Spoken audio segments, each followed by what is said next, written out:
বহুত খুব বহুত খুব বহুত খুব সত্যি উজির, তোমার পেটে পেটে তুড়ি তুড়ি তুড়ি মাথার মধ্যে এত পেঁচ, তবে আমি হলপ করে বলতে পারি কৃষ্ণচন্দ্র তো কোন ছাড় খোদ গোপাল অব্দি এই প্যাঁচ কেটে বেরোতে পারবে না। তাহলে নিয়ে এসো কাগজ কলম, এক্ষুনি আমার নামে পত্র লিখে কৃষ্ণনগরে পাঠাও, উড়িয়ে দাও কৃষ্ণচন্দ্রের চোখের ঘুম।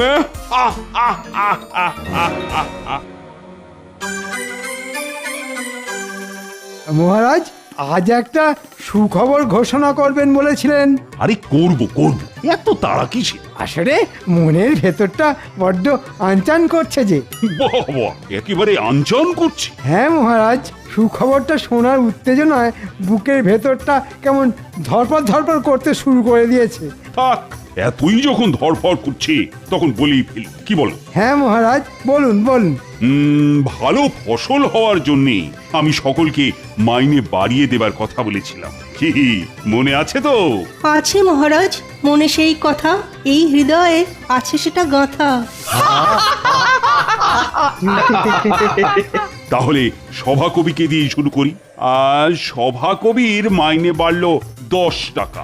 এই বাজারে 10টি টাকা, তার যে বড় দাম, কিনতে পাবো মাছ মাংস আর যে পাকা আম। সেনাপতি, রাজবৈদ্য, রাজজ্যোতিষী আর রাজপণ্ডিত এই সকলের বাড়লো 15 টাকা করে। মহারাজের জয় হোক।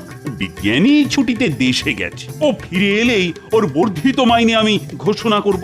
মহারাজ, গোপালের মাইনে? ওর কথা এখন থাক। সেই ভালো মহারাজ।